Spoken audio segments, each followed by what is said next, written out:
Bonjour, cette vidéo traite des dessins de définition complets. Nous allons voir ici comment réaliser un dessin complet, mais d'un objet simple. Alors, nous allons indiquer les étapes, localiser les cotes conjuguées. Donc, notre objet est jamais en vase clos, là, notre pièce est jamais en vase clos, elle est avec d'autres pièces. Alors, il faut localiser pour savoir où seront placées les cotes tolérancées, les cotes conjuguées. Alors, si j'examine ici, le trou qui est ici, un goujon qui va rentrer à l'intérieur, et ça va être avec un serrage. Ça veut dire que le diamètre du trou est légèrement plus petit que le goujon qui est ici. Dans notre cas, on va le mettre à une dimension de 10 mm et au maximum 10,15. On fera exactement de même pour l'autre trou qui est ici, qui va s'ajuster avec le pneu. Le goujon du pneu est égal à l'autre goujon. Ensuite, la position centre des trous ici est liée. Donc, la distance entre ces centres-là est égale et il est important de mentionner l'intention en indiquant une tolérance géométrique. Nous examinerons ça tout à l'heure. On va faire de même, vous ferez de même pour cette étape-là. Nous ne la ferons pas dans la vidéo, mais vous ferez exactement la même chose pour ces éléments-là. Et puis finalement, on a la distance centre-centre de ces trous-là, mais ici, ce n'est pas important. Même si c'est un petit peu plus long, un petit peu moins long, ça va fonctionner. Donc, on va se contenter d'une cote ordinaire. Allons voir l'étape suivante maintenant. Vérifier que le nom du fichier correspond au numéro du dessin selon la norme du département. Eh bien, on va cacher l'image pour le voir, le constater. On a le numéro ici, puis il est indiqué aussi d'aller voir le tableau de propriété, de s'assurer qu'il est bien rempli. On va examiner ça. Mon nom est indiqué, le titre de la pièce, puis le sujet. Le sujet, c'est l'automobile. J'ai écrit auto pour cet exemple-là. Alors, cette étape B-là est faite. Une autre étape qu'on voudra faire, mais s'arrêter à la conception de la pièce, c'est s'assurer euh, que l'objet est coté selon soit la fabrication ou la vérification qu'on va faire. Alors, comment on va le fabriquer? On va le planer. Donc, la cote 10 indique l'épaisseur. Ensuite, excusez, j'ai sauté l'étape. On va retourner ici. Ensuite, on va couper aux dimensions. Donc, la longueur de là, c'est 45, comme c'est indiqué sur le dessin.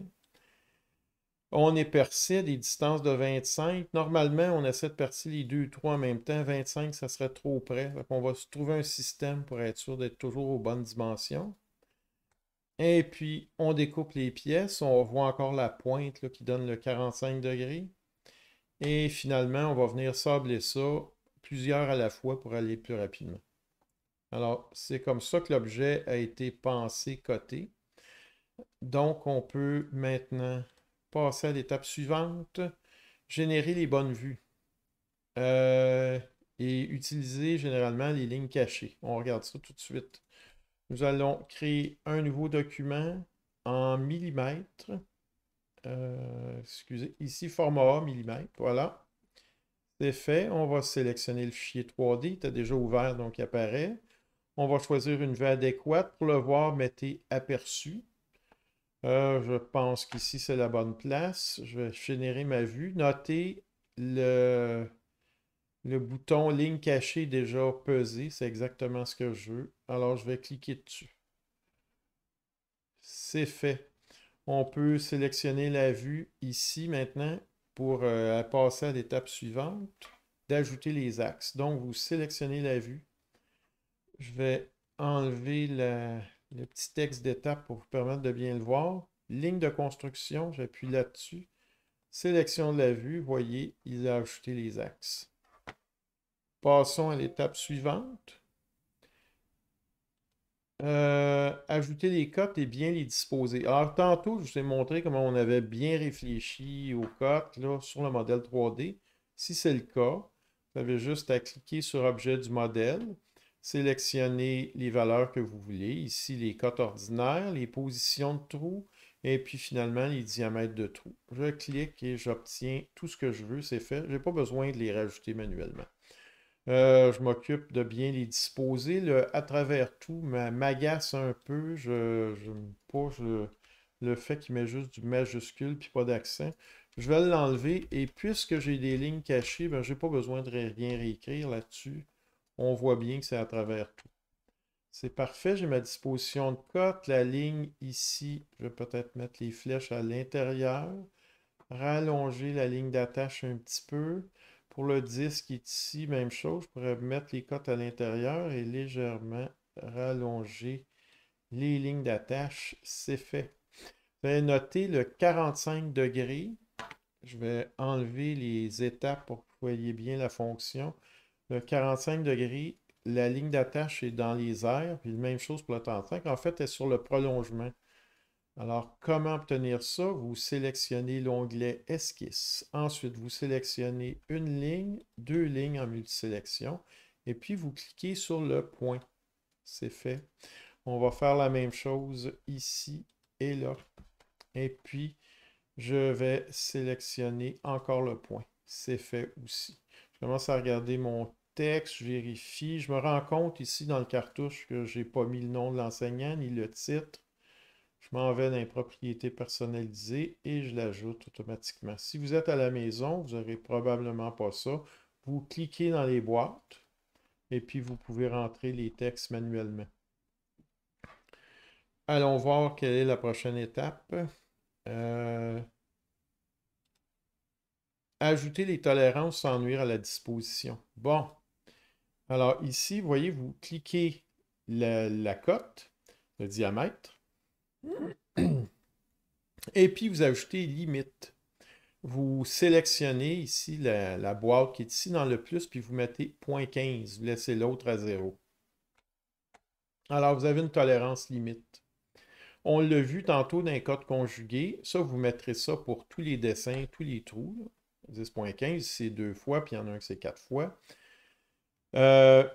Pour ce qui est de la position des trous, on a vu que c'est des cotes conjuguées généralement. Ici, ce qu'il faudrait faire, mettre ça en cote absolue et rajouter une boîte de précision de tolérance ici. Une tolérance de position qu'on appelle.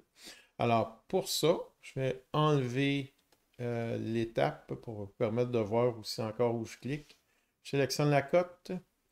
Je m'en vais dans Annotation et je sélectionne Tolérance géométrique. Voyez le petit carré qui vient d'ajouter. Vous cliquez dedans. Vous indiquez la position. Le chiffre, nous, on va vouloir 0.2. Essayez pas d'écrire 0.2. Écrivez tout de suite 0 qui efface tout, virgule 20. Comme ça, en ayant tout sélectionné d'avance. Ça, c'est selon un diamètre. On pourrait être selon une sphère, on pourrait être selon différentes façons. Là, nous, on va s'occuper diamètre. Et ensuite, nous verrons cette notion-là plus tard, mais dans conditions de matière, vous allez sélectionner le M qui est ici. Pour maximum de matière.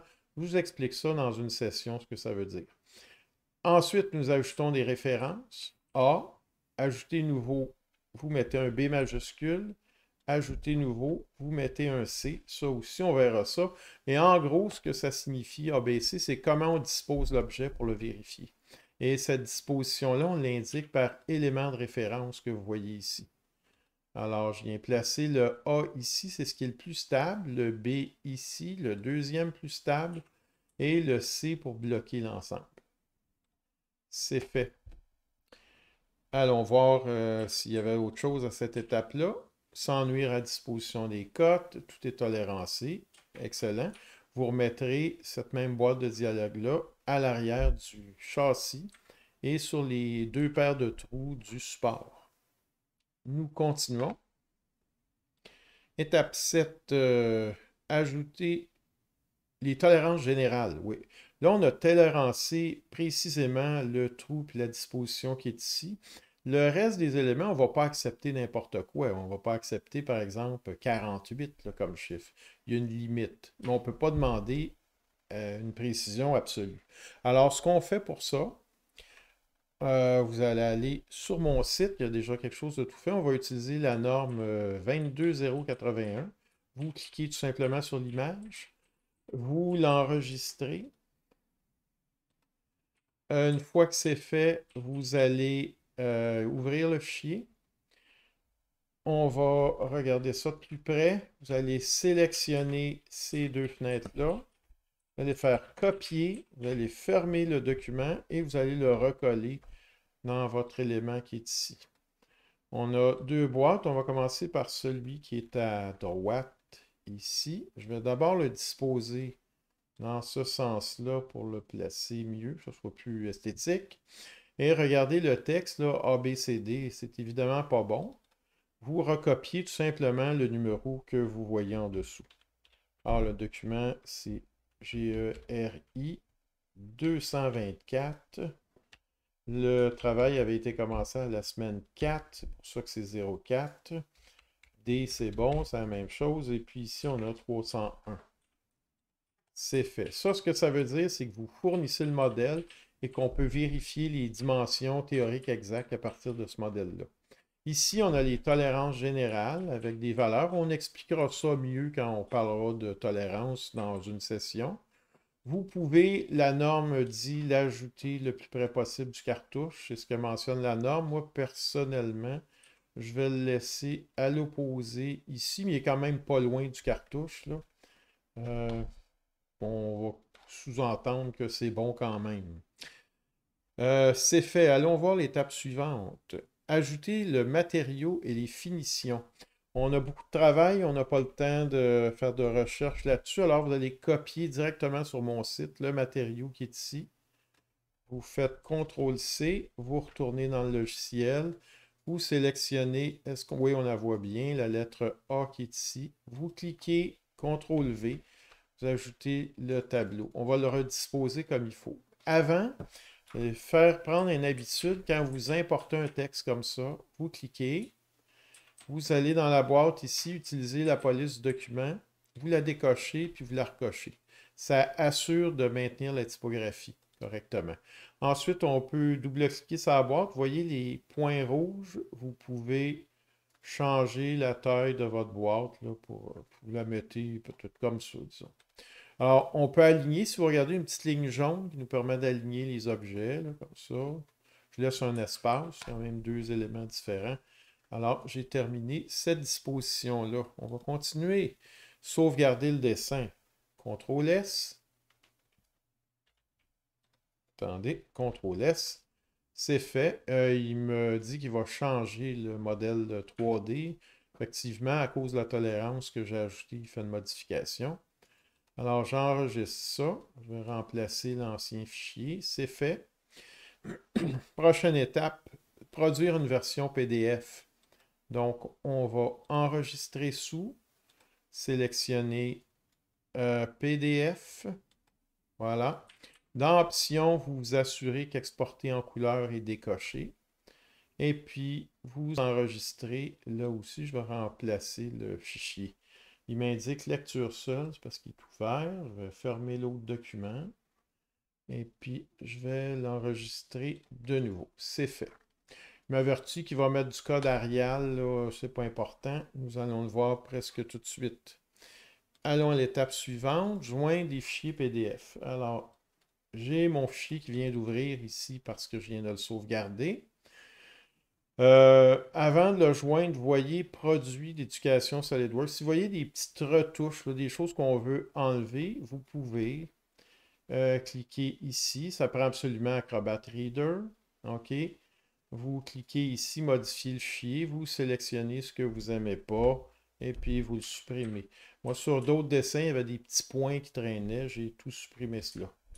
C'est fait. Comment joindre les dessins ensemble? Ben, on s'en va ici. On fait insérer page à partir d'un fichier.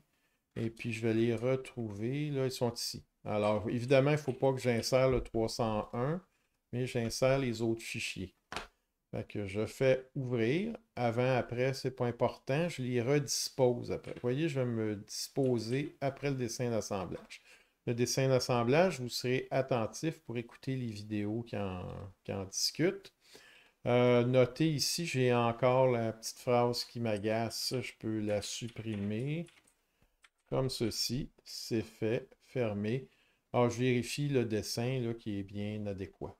Il nous reste une chose à faire. On va aller le voir à l'étape suivante. Joindre les pièces et un assemblage autonome. L'assemblage autonome, il y aura moyen, on verra ça dans quelques semaines, d'insérer un assemblage et que les pièces soient incorporées dans l'assemblage. Mais pour aujourd'hui, je trouve que ça va vous en faire trop. Alors, on verra ça dans une autre fois. Alors, pour aujourd'hui, on va juste insérer cette pièce-là, celle-ci et celle-là. Alors, vous cliquez sur le petit trombone, vous cliquez sur le plus. On va agrandir la page pour les trouver rapidement. Alors, je recherche mes fichiers. En voici un autre. Ah, il va refuser. Le fichier est ouvert. C'est pour ça que le fichier est en blanc. Il va rester un peu. Je vais annuler. Je vais retourner dans SolidWorks. Je vais fermer les documents comme il faut. C'est bon. Alors, je peux retourner maintenant dans mon PDF. Je recommence, le petit trombone, je clique ici, je sélectionne mes pièces. Alors, celle-là n'est pas encore affichée, mais je le sais, c'est la 301, la 303 et celle-là. Et comme je vous dis, pour les assemblages, nous verrons. Celle-là, cet assemblage-là, justement, ça fonctionnerait. Lui, ça ne fonctionnerait pas, mais nous verrons comment insérer un assemblage. Et j'ai terminé.